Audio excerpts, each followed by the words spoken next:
And we are live. Good morning. Good morning. Good morning. Good morning. Greetings. Greetings. Welcome. Come on in. Come on in. Welcome. Welcome. Oh, the first one on, my daughter, Cabria Jessie. Greetings, greetings. Come on in. Welcome, welcome. We got a lot to talk about today. Good morning. Good morning. I see you coming in now. Life with Leah, Soul Sister, Red Snapper, Demetrius, Scott. Oh man, the names are really flying, y'all. Ryan Pelkey, Priscilla Alexander, they're all in the building. Nina Chapman, Monique Watford, Lily Lanier, Allison Geary, Ohio Girl Jones, Donna Scherer Gant, Michael Benton, they're all in the building. We got Terry Hodge, Leah White, Superintendent Finch, always good to see you, sir. Terry Hodge, I said, Leah White, Tara Scott, Blackshire Scott out there in Eufaula, good to see you. My wife, Kimberly Broughton, Kafele in the building. Chanel Lee, Lisa Holly Beaumont, Jennifer Bortvit Mapes, Monique Watford, I think I said, good morning, good morning, good morning. Thank you for that. Yeah, I'm rocking the Detroit Stars today. I'll talk a little bit about that in a little while. Oh man, Barat, I lost it. Thacker is in the building. Albert Buckles, Sienna Nichelle, Tony McClenny, Angelica Casanova. These names are going fast, y'all, so I'm trying to keep up. Nicole Pryor, Alex, Alexia Irvin, Rashard Davis, they're all in the building. Rena Stuckey, KB. Oh man, they are flying. Candace Smith, Edwin Garcia is in the building. Let's see, what did he say here? I was our assistant principal for the next school year. And all right, Edwin. That's what I'm talking about. Congratulations, Edwin Garcia. As everyone's coming in, he was just hired as an assistant principal. So congratulations to Edwin. I see Principal Josh Tovar in the building. Mrs. Yolanda McKinney is in the building. Venice Lewis, Antoinette Hargis, Boo, I believe it's pronounced. Samantha Mitchell, come on in. Hit that share button as you come in, folks. Let them know we're in week 59. Let them know. Twitter, hit that retweet. Facebook, the two Facebook pages, hit the share button. YouTube, I still don't know I don't know how that works. If YouTube has a share function, hit that share button. You would think after 59 weeks, I would know by now, but I've just never investigated it. Dominique Price Dumerville is in the building. Dr. Marcus Jackson's in the building. Felicia Davis Noel is in the building. AD Faison is in the building. Brandy Gazingan, Katie. I probably messed that up, Brandy. I'm sorry about that. But she's in the building. Ebony R. Davis Stevenson is in the building. Elsandra Brackens is in the building. Tanya Will 1203 is in the building. Man, hit that share button, hit that retweet button. We got a lot to talk about here. Antoinette Charles is in the building. Hit the share button, hit the retweet. Let them know. Let them know we're getting it done. Who else we got here? Who else? Keep them coming. Stephen Johnson is in the building. It's just about that time too. Nicole Winsley is in the building. So again, as you come in, and I should say, let me know where you are. Rodney Richardson's in the building. Let me know where you are. Where you coming from? I should have said that before because I'm getting ready to get into it now. Stacy Wetzel is in the building. But where are you? Where are you coming from? How long you been with us? I want to know if you've been with us for 59 weeks. Man, let me know. That's a long haul for something that was only designed to be 18 weeks. My daughter said Hampton. Cabria Kafele in the building. Says Cabria Jessie. Yeah, it was designed for 18 weeks, and here we are in week 59. So let me say it's 11 o'clock, y'all. You know I'm not going to stall it. So let me say formally to you, good morning. Greetings. Welcome to week 59 of the virtual AP Leadership Academy. And I don't know about you. I don't know. I think I know, but I don't know. But I can speak for me. Let me let you know how I feel right now. I'm on fire. That's how I feel. You know, every Saturday morning, I just want you to know, you know, but there's a reason. I don't want you to know in isolation. The reason I want you to know is because I'm in a leadership capacity. And in a leadership capacity, despite the challenges, the obstacles, the issues, the pressures, the demands, the everything that is going on in the world and in your world, you chose leadership. And because you chose leadership, that means you are leading people. In this case, you are leading adults and children in a school or school district environment. And that requires you every day to bring energy, enthusiasm, excitement, and fire. Woo! That's what you got to bring. See? So with that said, I got a quick message for you. Hit that share button for me. My number is not looking as good as I want them to. Hit that share button because there's a lot of folks that need to hear this one. I'm calling it the quick motivational message, protecting your values. Once again, protecting your values. Those of you that have been rolling with me for a while, you know that I've been using this prefix protecting for like months now, right? And I'm going to keep doing it, because there's so many aspects, components of us that we have to safeguard, protect. So here I'm saying protecting your values. What am I saying? I'm saying hypothetically, theoretically, we've all got certain values about certain things, right, in life. I won't be specific right here because I'm going to get specific in a little while.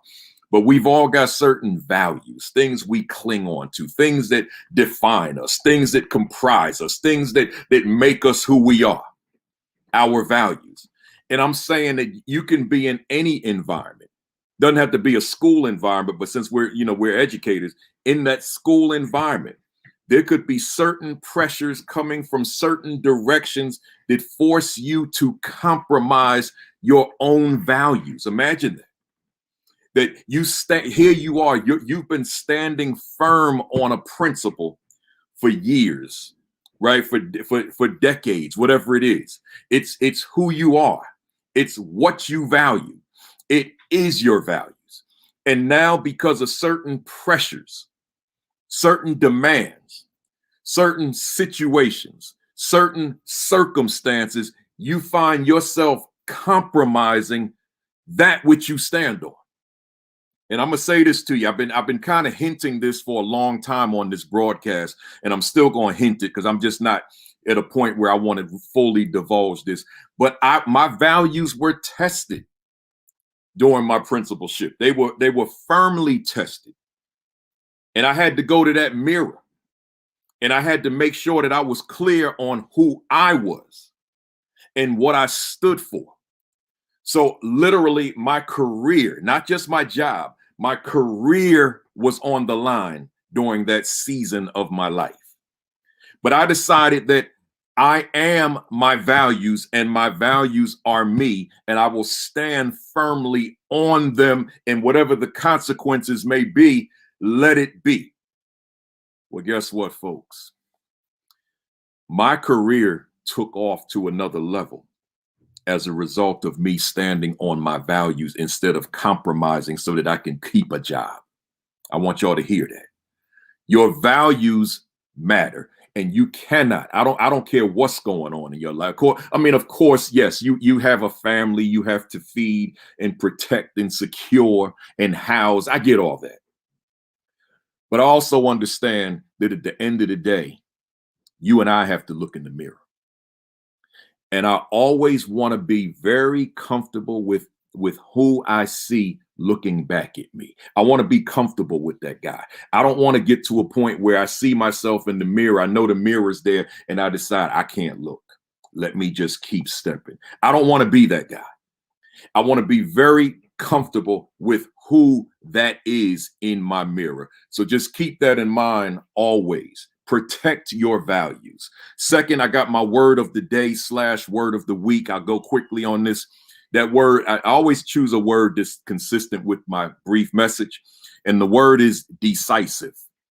Decisive. See, as a leader, you got to make decisions all day. We got Donna Ford up in here. I don't always recognize names once I get started, but when I see the good Dr. Professor Donna Ford, I got to say something. So Donna Ford is in the building. Dr. Donna Ford from Ohio State University is in the building, right? Check her out on Google her, right? You'll see all her work in gifted education. She's the guru. So here we go. Decisive. See, as a leader, you got to make decisions. But you can't waffle on your decisions. You can't vacillate on your decisions. You got, if you're one that I got to make this crew over here happy, right? I got to please this crew over here. Oh, I don't want this crew mad at me. I don't want this one upset with me. Oh man, I don't want to get on this one's wrong side. Then you in the wrong business. Get in some kind of business where you just get into customer service, right? So now, because in customer service is about pleasing people, right? So get into customer service, right? Do that. But if you want to lead, then you got to make decisive decisions and stand next to them. That's my point. You got to make decisive decisions and stand next to them. That's what leaders do. So concentrate on being decisive in your leadership, in your decision making. It doesn't mean that you can't make a mistake. Mistakes are made. So when you see clearly that the decision you made was a bad decision, a faulty decision, I'm not mad at you if you rescind that, because it may have been detrimental to the progress of the school. But that's an extreme situation. I'm saying to you, you got to be willing to make decisions. And you can't always go to your team and collaborate on the decision. Sometimes the decision, forget sometime. Frequently, the decision is a split decision. Because as a leader, you're making decisions all day long. You can't go to your team. You can't call your assistant principals. You can't do this and that for every decision that you make. You got to I'm not going to curse. I'm going to say dag on it. You got to make the decision and bam, that's it. You got to be decisive in what you do. Enough said, folks. That's my quick motivational message, word of the week. Let me get through these announcements. I got a lot to say. Y'all know I've been trying to do these in 30 minutes, but I wrote something today. I don't know if I could do 30, but just work with me, y'all. I only come on once a week. Listen, my new format, first Saturdays every month for the next year. We talk strictly leadership. Second Saturday, today, equity in the classroom or the school. Third Saturday next week, social justice education. Fourth Saturday, I'm going to interview somebody, a principal, an AP, somebody in leadership and education. And that first one's going to be my guy. It's like my dog, right?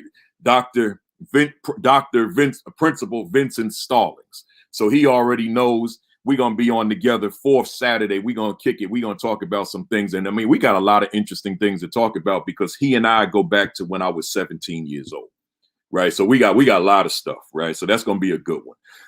Fifth Saturday, when there is a fifth Saturday, either an interview or we'll do a round table and bring a few folks on, and we put some pertinent information out there. I just want to keep on spreading the information, man. My whole goal with this platform is just to empower leaders, right? Because it's all about the children, but you guys got to be strong. So that's that, y'all. I got to talk about this for a hot second. This is the new one. Right. The past couple of weeks when I've shown you this, I've been showing you this and the book's been like out of stock in different places like Amazon. But I can show you confidently now it's in stock, y'all. Right. It's thousands of them already been sold. ASCD made this a premium membership book. So 20,000 was sent out to folks, just as a premium gift. So the Equity and Social Justice Education 50, it's here now. But see, I want to bring attention to the subtitle. Critical questions for improving opportunities and outcomes for Black students. Later today, I'm going to do a short video on why I wrote this book, but I want to give you just the brief version right now. And then I'll put the video up later on today. I'm going to sit here and record it. It says Black students. You know, I could talk about equity and just talk equity, but I've been talking just whatever my topics are in the previous 7 books that I wrote. This one, I had to go back to my roots. And I said, I got to focus on Black students with this one. Right, because I'm looking at data. I'm looking at achievement data. Black students still being on the wrong side of that achievement gap. It should not be happening. Right, they're too brilliant. They're too extraordinary. They're too amazing. So I said I need to provide some strategies within the 2 realms of equity and social justice toward ensuring that Black children are achieving the way they should be. So this is just my little contribution, because I know there's a lot out there. A whole lot out there, but on the wrong side of the achievement gap, disproportionate numbers of suspensions, disproportionate numbers or percentages of Black youth in special needs, disproportionate numbers of Black children dropping out of school, disproportionate numbers of Black children being incarcerated. And I can go on and on, particularly juvenile incarcerations. I could go on and on. Right. I'll put more of that in the video that I'm going to do later today. But my point is this. I had to write a book to address this. And this is that book. You know, this is my latest. Get your copy today. Right. If you got another device while I'm speaking, just go to the other device. Go to Amazon. Go to ascd.org. Go to barnesandnoble.com. Go to principalkafele.com. Wherever. Just get your book so you can get it. Because I can't even, I don't know if there's any words for what I'm about to say. I'm just going to fill in a word, but I'm extremely passionate about this book. I don't know that I've ever had this kind of passion for any book I've ever written, but I'm extremely passionate about this one. This book has got to be in the hands of folks, right? So get yourself a copy. And I'm going to be using this every 2nd and 3rd Saturday. Everything I do is going to be coming out of this book, right? Make sure that you register for the annual Principal Kafele School Leadership Institute, July 13 and 14. Go to principalkafele.com and scroll down to the announcements on the homepage, and you'll see it. And register for that nominal fee, not that much. Just register for it and join me for 2 days, 13, 14, different content from what I do Saturdays, 3 hours both days, 12:30 to 3:30 Eastern Daylight Time. And then while I'm at it, I'm the opening keynoter for the National Association of Elementary School Principals Conference this year. This is the 100th anniversary. I'm the opening keynoter. What a blessing. That's on July 8th in Chicago. This is not going to be virtual. This is going to be in person. That institute I just told you about, July 13, 14, that's virtual, right? Because, you know, we just didn't want to take a chance on it yet. But the National Association of Elementary School Principals Conference, NAESP, that's in the great city of Chicago. I'm the opening keynoter for the 100th anniversary. What a blessing for me personally. I'm looking forward to this. That's on July 8th. The conference is the 8th and the 9th, but I'm opening up on the 8th through the 10th, I should say. But I'm going to open up on the 8th. Come on and join me, folks. Chicago, Illinois. Come on out there to Chicago and join me. I'm going to have my mask. You have your mask. We'll be good, right? I'm done. Hit that share button, folks. Let's get into it.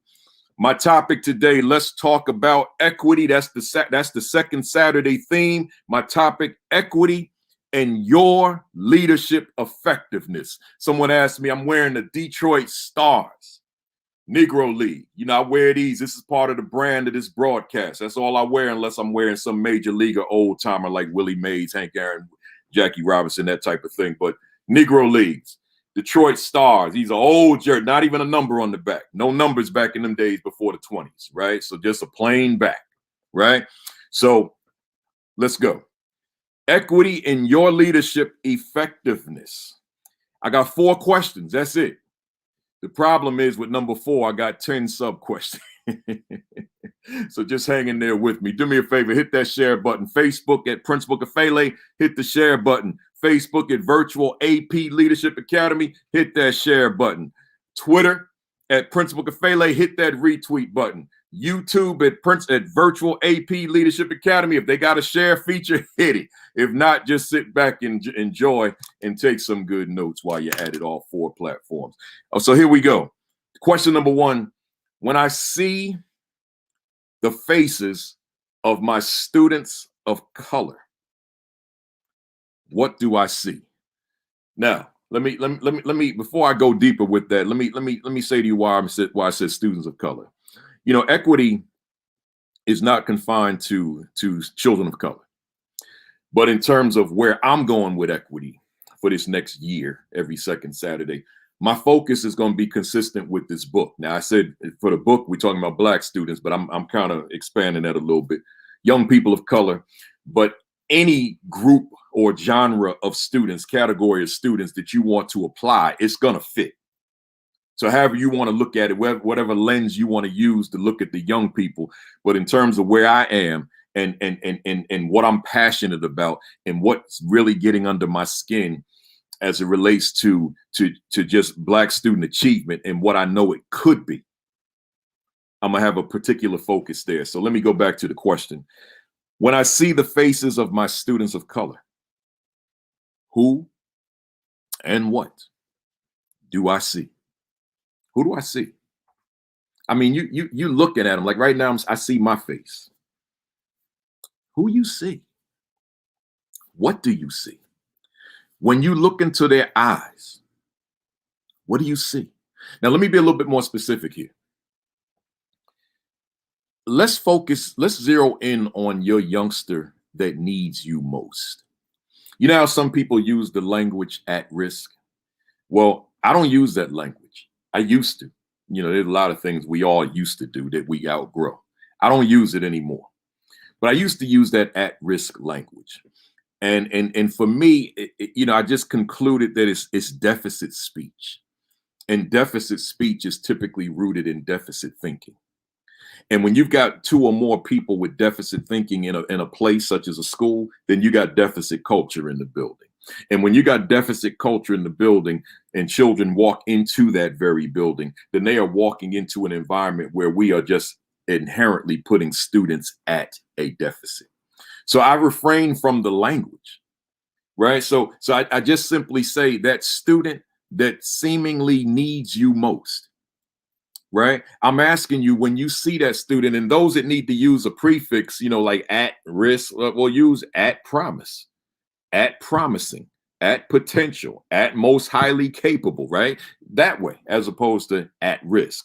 So when you look in his or her face, or at his or her face, within or in his or her eyes, who do you see? What do you see? See, I've told you this before where I'm going, but I need to say it again because I got a different context for it this morning. I remember my days as an elementary student. I was a good student. I remember my middle school days and the wheels were falling off. And I remember my high school days and they were completely off. So my high school days were comprised of 5 years of high school within 4 different schools. So those wheels had fallen, those screws came out and those wheels were off. And then after high school, I spent another 5 years of nothingness. So then in 84, after those 10 previous years, I went to Kane University in New Jersey. And I ultimately graduated from there 2 years later, summa cum laude. And I tell that story to a lot of my audiences, but depending on time, I leave out the why. So then during a Q&A, they will ask the question, hold on, Principal Kafele, you said you went from 1.5 graduation GPA, 5 years of high school, and you came out at the top of the class, summa cum laude. You talk to us, like, how did that happen, right? Why did you change, right? What was that? And I want to tie that into this question. When I see the faces of my students of color, who and what do I see? I'm convinced beyond the shadow of a doubt that the teachers I had, particularly at the high school level, I'm convinced beyond a shadow of a doubt that they saw a loser. I'm convinced of that. There's nobody that could sway my thinking, that they saw a loser. They may not have worded it that way, but they saw someone who was not going to surpass them in their own accomplishments. Because I never had anybody in those settings to push me, right? To challenge me, to make me think that there was something there that I did not recognize. I never experienced that. I don't know what it is at the high school level to have a teacher to say, I believe in you and I see more for you. I see you doing big things. So when I pose the question, it forces me to think of self, right? What do you see when you look into the face of Principal Kafele? What do you see when you look into the eyes of Principal Kafele? Well, for me, again, I think that the folks saw nothing, just a statistic, a loser, whatever it was, whatever the language is that they may have used. So when I put the question together and had that thought process, it also makes me think of, but how did I make the transition? And I'm gonna give you the short version, but I'm gonna tie it into the kind of week I've had on social media. Those of you that follow me throughout the week on social media, particularly Facebook, then you know where I'm going with this. And I'm not going to get deep with it because I don't want to spend today getting deep on this topic. But you know that in many states across the country, there's this push to ban what is known as critical race theory. People have abbreviated CRT. My transition was because I stumbled on African American history, right? I want you to hear me.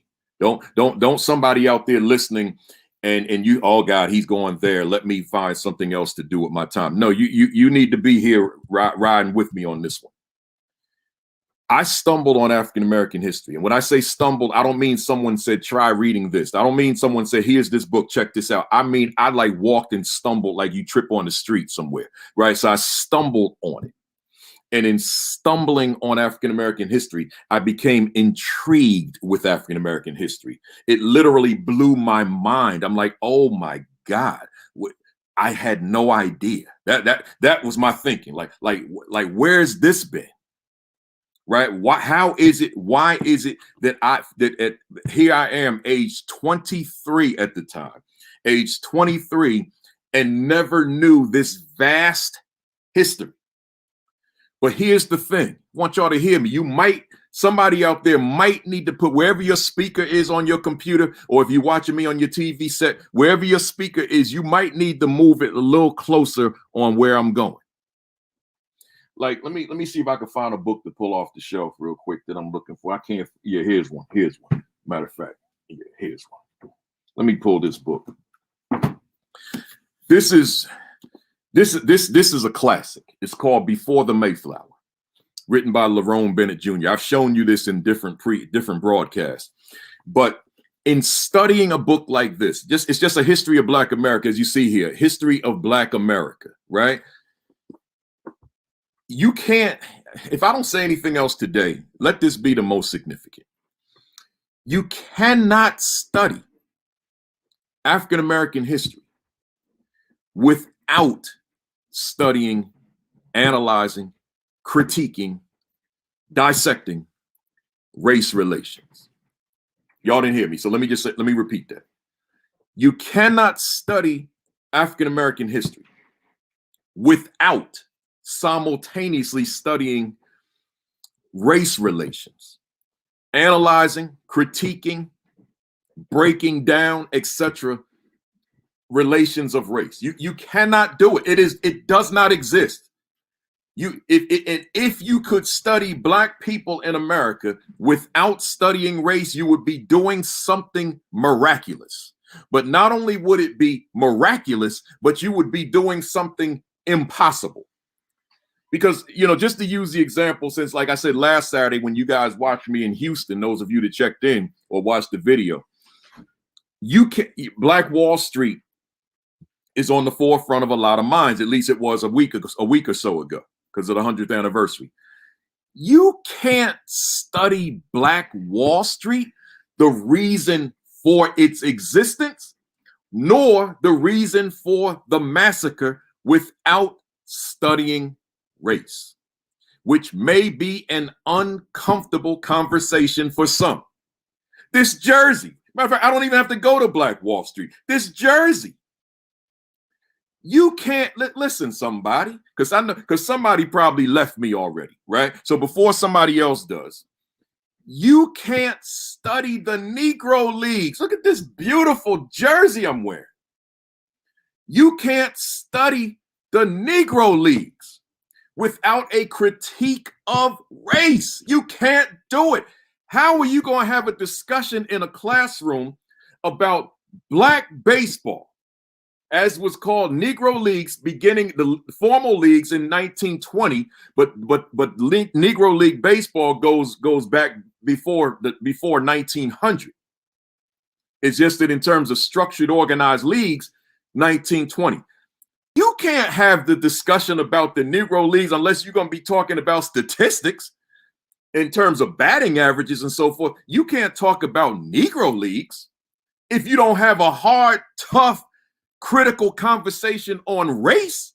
Why so, Principal Kafele? Why, Principal Kafele? I don't understand that. Well, I'm glad you just asked me. Let me respond. Because the Negro leagues existed because being born black meant you could not play in the major leagues, despite the fact that you could hit a home run further than Babe Ruth ever imagined. What? I don't like what he just said. What are you talking about there? Josh Gibson hit an 800-footer out of Yankee Stadium back in the 1920s. Babe Ruth never hit an 800-foot home run. He hit that bad boy out onto the streets in the Bronx.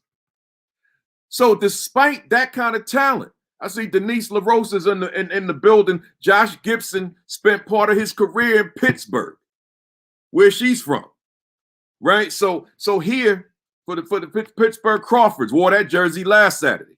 So here I'm saying, so despite the strength to be able to hit a ball, a little baseball, out of a stadium, 800 feet, or Satchel Paige of the Kansas City Monarchs saying to the outfield and the infield, y'all go sit in the dugout and relax because there'll be no hits because I'm going to strike everybody out. And he proceeded to do so with no fielders. But that kind of talent could not play in the majors, not because they didn't have the skill set, but because they were born black. So because they were born black, they were banned, like critical race theory being banned. So they were banned from the major leagues. So how some teacher now going to go into a classroom and talk about, just hypothetically, we're talking history, so the Negro leagues, but not mention race. It's not possible. It's not feasible. It has to be discussed. It must be discussed. So I'm saying that to say this. Critical race theory, as it relates to my question, as it relates to my transition, I don't even use that language. I think I said it last week. I've never used it before. I don't need to use that language of critical race theory, although I'm a proponent of it. All I need to say is, as I said on my Facebook and Twitter posts throughout the week, teach the truth in history. That's all. Just tell the full story. Be comprehensive. So don't marginalize various different groups of color. Don't distort them. Don't caricature them. Don't minimize them. Just take us out of the margin. Or if we're not even in the margin, just put us in the text. And make sure that our story is told like everybody else's story. That's all. That's all. Just tell. So in other words, I don't have to be fearful of someone saying we're banning critical race theory. No. I'm saying just tell the story. Do y'all hear me? That's all. Just tell the story. If there's someone watching live right now, or someone who will see the video later on, and you're not familiar with what I'm wearing, Negro League jerseys, just on the basis of what I just said, you should be appalled. Like, what? He said those players were that good? I mean, Jackie Robinson. Folks that know sports know that Jackie Robinson was not the best player in the Negro Leagues, which is where he came from. He wasn't even considered the best on his own team. He played with Satchel Paige, Buck O'Neil. He played with superstars, but they felt he had the temperament to endure the racism that he was going to experience throughout America playing for the Brooklyn Dodgers. They felt the others didn't have the temperament to endure it. But talent, he wasn't even the best on his team, but won Rookie of the Year his rookie season. Imagine that. So if there's someone listening to me right now and you're saying, man, Kafele, I ain't know this stuff. Yeah. Whole lot, hundreds of these guys denied because they were born black. And now we're going to try to talk about history and not talk about race. Race is the reason they couldn't play, period. End of story. So you can't sweep race under the rug. No, we're not going to talk about the atrocities of history and make children in the classroom feel uncomfortable. No. The white children need to know this too. Don't look at me through just a sports and entertainment lens and hip hop and all that. Know the fullness of the story. So I need white children to be fully exposed to the history of black people, not just black people learning about black people. I need everybody knowing this story so that we can begin to see one another accurately, historically, and culturally speaking. It matters. So I'm saying all that to say, y'all, I guess I ain't gonna make that half hour. So y'all, man, just get yourself get yourself a donut, right? A cup of coffee or orange juice or water. And just put your legs up on the desk because a lot of y'all school is out, and just chill with me, right? I got some stuff on my mind, right? So my transition, when I see the faces of my students of color, who and what do I see? So my transition was simply being exposed to material like this. And that blew my mind. I went from an F student to a 4.0, right? I'm like, oh, wait a minute. I stand on those shoulders and I'm sitting in this classroom squandering education. I'm sitting in this classroom daydreaming. I'm leaving this classroom doing nothing. And I stand on the shoulders of greatness and I have a place along the continuum of life and struggle. And I'm producing nothing. Man, when I started reading about the events of history, the people of history, the circumstances of history, that blew my mind. I exploded, and I have been the same person ever since. I'm 60 now, and I haven't changed. I'm that same guy. I mean, I've grown, but at my core, I'm that same guy. So when I became a teacher and a principal, people, a lot of people know my resume. So, oh man, you did this and that. You did, yeah. Because I brought that into the classroom, into the school, and it had the same effect on the students that it had on me. So discovering my history. But let's go back to the question. When you look into the faces of your students of color, who and what do you see? Well, it's one thing for a youngster to be exposed to their story. I always use that word story when I use story for history and I use story for data. But it's another thing for them to be in touch with how they learn. See, I had to figure that out too.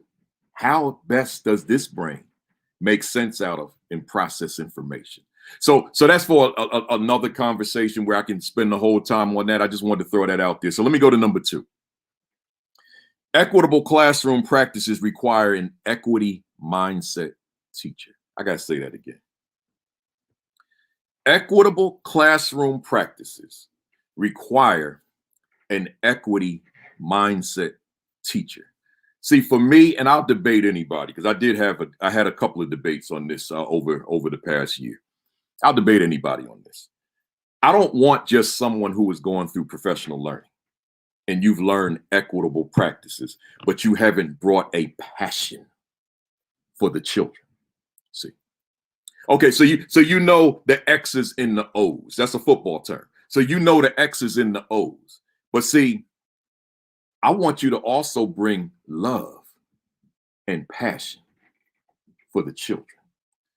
Meaning, I want you to bring an equity mindset, an equity attitude, an equity disposition, an equity passion, an equity love, an equity drive, an equity determination, an equity flame for the children. See, and I might add, for the work itself. See, that's a different person that went to a PD, got some some CE credits, right, for being in the PD, continuing education credit, or CEUs, whatever they call it, for being there. But you don't have any skin in the game, right? You don't have that love for the children, right? See, I'm saying that beyond equitable practices, that I'm looking for the teacher that brings an equity mindset. So the natural question would be, but what is an equity mindset teacher? And when I was, I tell you guys all the time, I create a lot of things, man. I guess if I was born in a different era, maybe I would have been a rapper, right? Because you see the rapper, they got the pen, they got the pad, and they sitting on the bed or sitting on the couch or whatever, and they creating their rhymes and so forth. Well, I do the same thing. I sit at this table, or I sit at my kitchen table, I sit on the couch, and I got my pen or I got my computer, and I'm creating. That's what I do. Or sitting on airplanes or hotel rooms, and I'm creating. So a lot of times I'm looking for something, like I'm researching something, and whatever it is I'm researching, it's not there, right? So I don't like wait around for someone to create it. I'll create it myself. So I started talking equity mindset teacher, and that was like staple language that I was using. Equity mindset teacher. But then I said, but I need a definition for that. So I started researching, like, where's the definition for equity mindset teacher? It didn't exist. So I said, okay, that's no problem. Call me KRS-One. I those of you that don't know hip hop, that's just, to me, the best lyricist ever, right? But and I don't need none of y'all debating me on that, right? Somebody gonna get on here. No, Rakim. No, we ain't debating that today. Listen, or Pac, Biggie, right? See, I'm saying here. So I said, okay, I know what I'm looking for in this language in terms of when I say it, I know what's in my head. Danella barely said KRS-One. There you go. See, I knew y'all was going to get started, man. So here, I'm saying this. I gave it a definition. I said an equity mindset teacher. I'm going to read this to you because I want to make sure it's memorized, but I want to make sure I get every word in, since I don't use PowerPoint with this platform.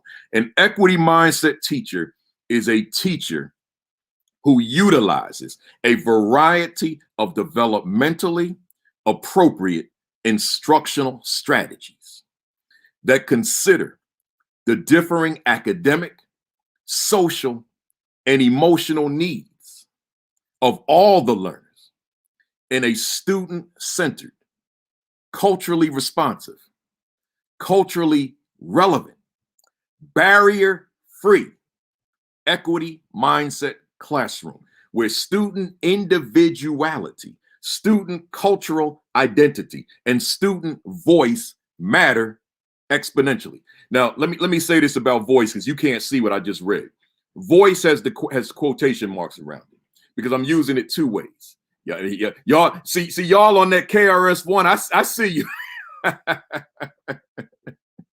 So that means it's more old heads on here than I thought, right? Because see, the young heads don't know KRS-One, so it's a lot of old heads that tune in, right? So especially those of you putting some Blastmaster. Ain't no way in the world the young heads know that. You are old head, and you probably from the New York area talking about some Blastmaster KRS-One, right? So here we go. When I say voice, I mean, on the one hand, the ability and the welcoming of the teacher, of the youngster, to express oneself. Like I literally have a voice in my classroom. My voice matters. But I also mean using it to find oneself, to find one's voice in the classroom. That matters as well, right? So can I find my true essence, my identity in this classroom? Is this a classroom with those structures, those mechanisms in place that enable me to find me? because I think I talked about it last Saturday. The volume of youngsters who will graduate from high school and have no clue whatsoever as to who that is inside. And some of us on the thread, some of us watching, we may be able to identify with that. That we graduated, but we didn't know who that was. I know I didn't know. I graduated at age 18. I didn't find who was inside of me until I was 23. And I've been riding with him ever since. But I had to find him. But I don't want youngsters to have to be in a school where they're finding self after school. Shouldn't that be a component of school? And I don't mean the teacher holding the youngster's hand to find self. I mean the teacher placing youngster in an environment that gives youngster the opportunity, the vehicle to find oneself. See, but the platform has to be in place in order for me to find oneself, myself, right? So again, I'm asking, so question number 2 was, what is an equity mindset teacher, right? What is an equity mindset teacher? And then I went on and read you that definition. Let me keep going. So number 3 is the natural question. Do I bring an equity approach to my instruction, right? Now, obviously, I'm talking to a leadership audience. So I'm asking you this. My man, Judy Ross said, he said, Rakim, but no debating today. I KRS-One, right? So here we go. Do I bring an equity approach to my instruction? But I'm talking to leaders. So therefore, let me tweak the question. As leader, right? As leader, as coach of my staff via my instructional leadership, do I ensure that equity is an inherent component of the work that I do? See, of my leadership. That matters. So therefore, I'm saying at the heart, because now let's talk about what equity is. At the heart and soul of equity and an equity mindset teacher, for me, are 3 non-negotiables, which I read in the definition, but now I'm gonna isolate them. For me, at the heart and soul of the equity discussion, at the heart and soul of the equity mindset teacher discussion are these 3 non-negotiables. I call these my 3 pillars of equity, my 3 pillars of equitable practices in the classroom, my 3 pillars of an equity mindset teacher. I don't know equity without these 3 pillars. I don't know it. I can't talk it. I can't read it. I can't think it. I can't conceptualize it. I can't do it. I can't practice it. There's nothing in my equity space without these 3 components at the heart and soul of the equity conversation. Number 1, student individuality. That's number 1. Do me a favor, somebody hit that share button. Let them know. If you're in those Facebook groups, let them know. Hit all them groups up. They need to hear this. Twitter, same thing, retweet. So the 2 Facebook pages and Twitter, go ahead and hit those share and retweet buttons. So number 1, again, student individuality. As a student in the classroom, is student visible or invisible? See, that's the question. And am I visible? Am I seen? And I don't mean seen with the eye, but I mean seen it with the third eye, right? Seen in terms of my full essence. Am I respected? Am I appreciated? Am I understood? Am I welcome? Am I wanted? See, that's what I mean by, do you see me? So student individuality. Am I visible? Or am I in a learning environment where I've been rendered invisible? That's number 1. I don't need to go deep into it today because we're gonna be talking about this throughout the year. Number 2, on second Saturdays, student cultural identity.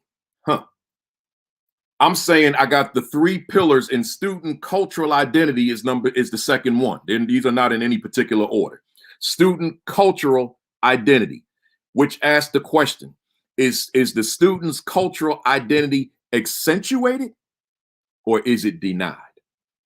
Accentuated or is it suppressed? Accentuated or is it ignored?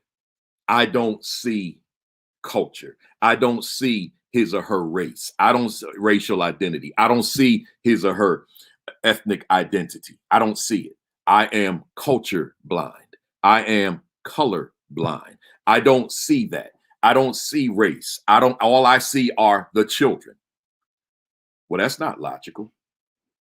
Right. And that has to shift. I've talked a lot about that over the year. So I'm gonna leave that alone in terms of fuller explanation so that I can finish today's session.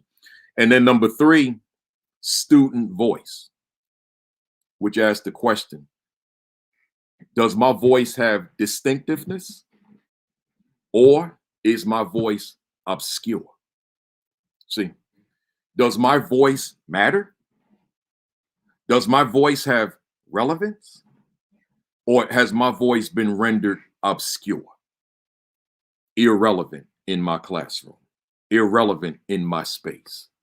See, that's something that you and I have to determine as leaders, right? So again, student individuality, we could talk all day on equity and student individuality. Student cultural identity, we can talk all day on student cultural identity as it relates to equity. And student voice, we could, again, all day session on student voice as it relates to equity. So final question number 4, I told you there's a few components here. I'm gonna go through it quickly though. I designed this to be a quick one because I'm trying to train myself to do them in less time. So number 4 says, does my leadership recognize, matter of fact, there's a subtitle. Equity mindset teacher recognizes ... Number 1, that the children, that each, let me read that again, that each student can learn. I got one thing on paper and something different in my head, so it comes out jumbled. Sometimes I got to just stop looking at my notes. Notes are just there to guide me. They don't necessarily drive me, right? So the equity mindset teacher, this is number 4, recognizes that each student can learn. That's number 1, right? So when I say that, notice that the key word here, in addition to learn, is each. That each of them can learn, right? Each of them can learn. That matters, right? So because we're talking about the individuality, not the collective, that we can learn. No, each individual can in fact learn. So the question becomes for you, and we'll call this 4A. Does my leadership recognize that each of my students can learn? Now, here's my infamous mirror. I don't know if it's clean or not. My mother would let you know though, right? See, here's the thing. I got the mirror up for you. Does my leadership recognize that each of my students can learn? You got to look at you on this one. You got to look at you, and you got to ask yourself. I'm not asking you, can all your students learn? That's not the question. Someone might be thinking, yeah, my students can learn. And if you answered that like that, yeah, my students can learn, you're not answering my question. My question says, does my leadership recognize that each of my students can learn? See, that's a different question. So it's asking you about your leadership style. It's asking you about your leadership philosophy. It's asking you about your leadership walk. It's asking you about your leadership swag.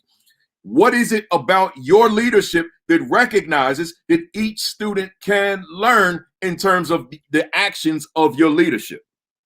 That's what's being asked. That was letter 4A. I'm just going through these quickly because I got so much throughout the year. Letter B. First, the statement. Each of these is a statement, then a question. Equity mindset teaching recognizes that children must be met where they are and as they are in barrier-free learning environments. Let me read that again. Equity mindset teaching recognizes that children must be met where they are, as they are, in barrier-free learning environments. Man. Let's talk about that quickly, and then I'm gonna give you the question. Matter of fact, let me give you the question first. So therefore, does my leadership recognize that each of my students must be met where they are and as they are in a barrier-free learning environment. Now, I'll tell you this, consistent with everything I said about my discussion on what history did in terms of my life, which others will call critical race theory. Banning critical race theory is essentially banning African American history. So in banning African American history, which I wrote in the post yesterday, banning critical race theory is nothing new. Critical race theory has been banned since the first American history textbook was ever written. Since the first curriculum was ever written, it was banned. So this is nothing new. This is very historic. But here's the thing. Banning it simultaneously imposes a barrier. And this is what you may not have thought about it this way. The banning of critical race theory, which is essentially banning African American history from schools in those states, means that we have therefore placed a barrier in the classroom. We said, you can't learn this history for whatever the political reasons are. It's a barrier. But equity says, according to what I've read to you, that children must be met where they are, as they are, in barrier-free learning environments. Well, if you have banned critical race theory, see, they could never pull that off with me. Let me say this, just to make it sense, because someone may be struggling right now with what I just said. They could pass all the legislation. If I'm working in one of those states, they could pass all the legislation they want, right? I'm still going to do what I do, and here's why. And I'm going to get away with it. Here's why. Because I'm not teaching race theory. I'm teaching history, and I can back it up by a multiplicity of books, documentation, and facts. I can do that. See, so I'm not intimidated by that. See, because anything that comes out of my mouth in teaching history, I can get the books out. Here it is. I'm just teaching American history. Are you saying, okay, so you said critical race theory is unlawful. Let me just be clear. I want to ask you a question. Are you also saying that teaching historical American history fact, is that unlawful as well? Just make me understand. Right? Because I don't need to use that language, critical race theory. Are you saying to me that by me exposing children to the compromise of 1877, which effectively ended Reconstruction, are you saying to me that's off limits? I can't talk about that? Because if I do talk about it, I have to talk race. I can't talk about the ending of Reconstruction, nor can I talk about the reason for Reconstruction without talking about race. So talk to me, lawmaker. Is this what you're saying to me? Talk to me, superintendent. Is this what you're saying? Like, don't teach the truth in history. Just talk about basket weaving or something, but don't talk about things that is this what you're saying? And I don't think that they can answer that question affirmatively. Like, yes, this is what I'm saying. So therefore, I'm just going to teach history. And the history is going to bear out. Matter of fact, watch this. Not only am I going to teach history, I'm going to teach critical thinking. I don't have to steer the youngster in a particular mode of thinking. All I got to do is put the information out there, and the youngster will draw his or her own conclusion. So it takes me back to the question. So therefore, does my leadership recognize that each of my students must be met where they are, as they are, in a barrier-free learning environment? I see what time it is, y'all. Let me go fast. Y'all hang with me. The individuality, the equity mindset teaching, an equity mindset teacher recognizes, number 2, letter B, we'll call it, or letter C, I should say. The individuality of every student in the classroom. So I'm gonna go through these questions quickly. Does my leadership recognize the individuality of every student in my school?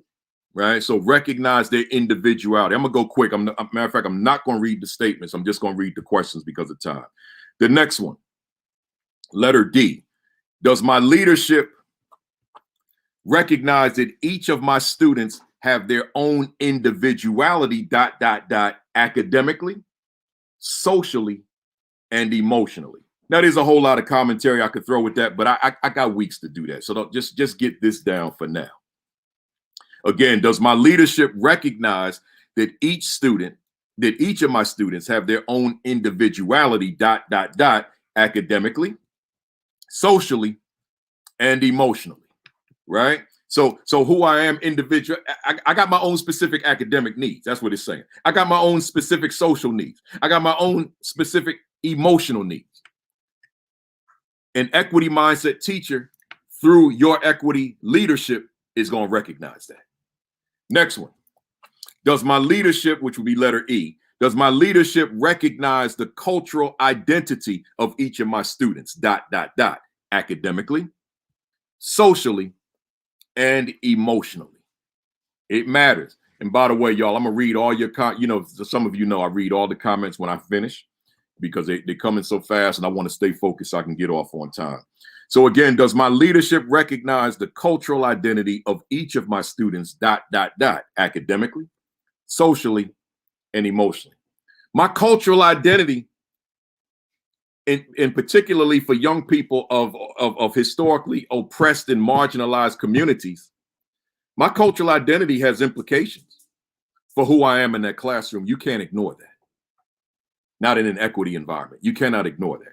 You cannot ignore that socially, and you cannot ignore it emotionally, particularly. Next one. Does my leadership recognize that each of my students have their own set of experiences, realities, challenges, obstacles, needs, interests, goals, and aspirations? Your leadership has to recognize that.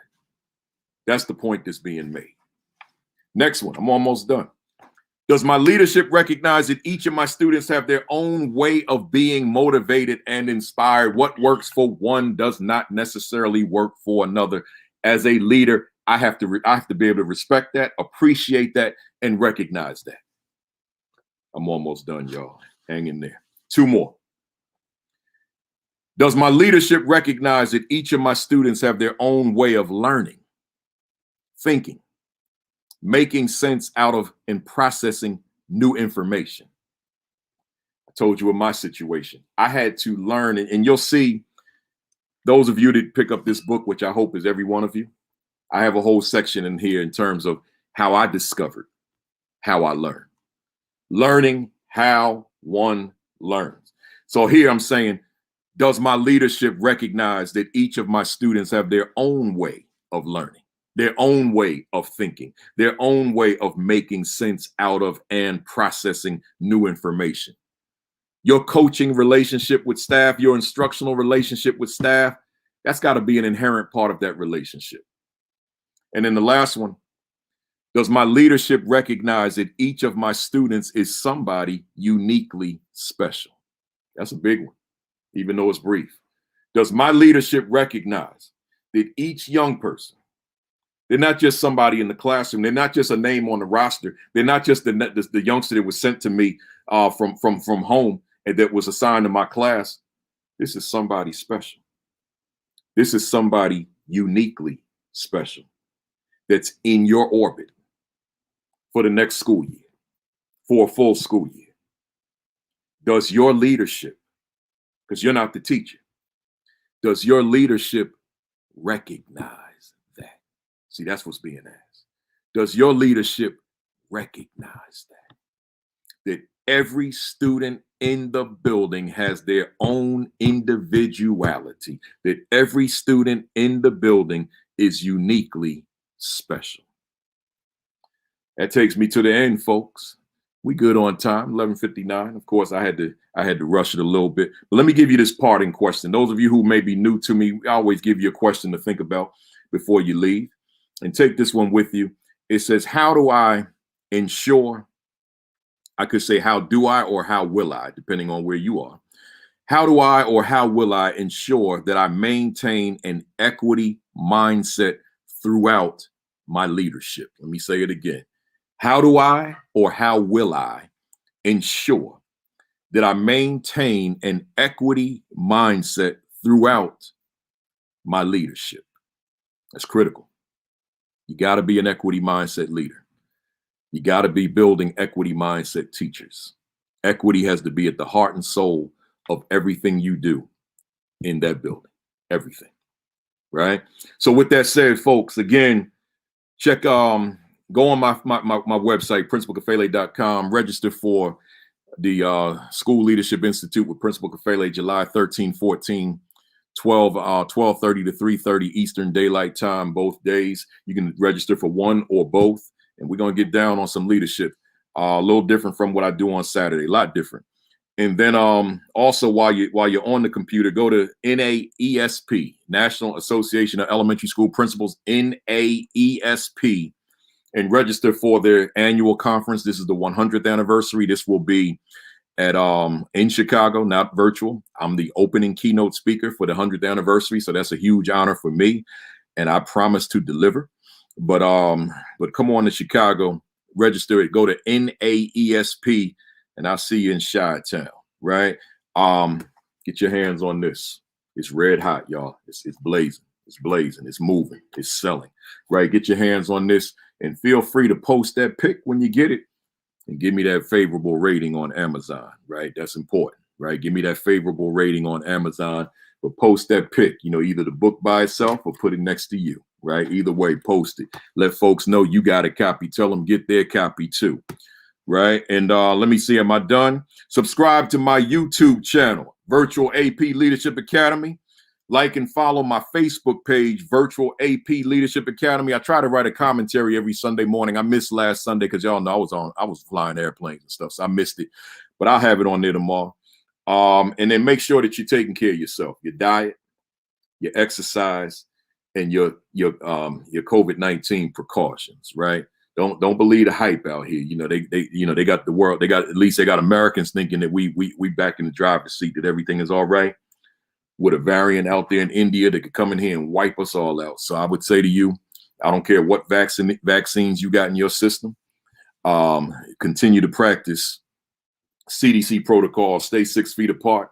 And let me speak for me personally, then I'm gonna get off of here. When you see me somewhere in public, right? And I'm gonna have my mask on. I'm gonna have it on.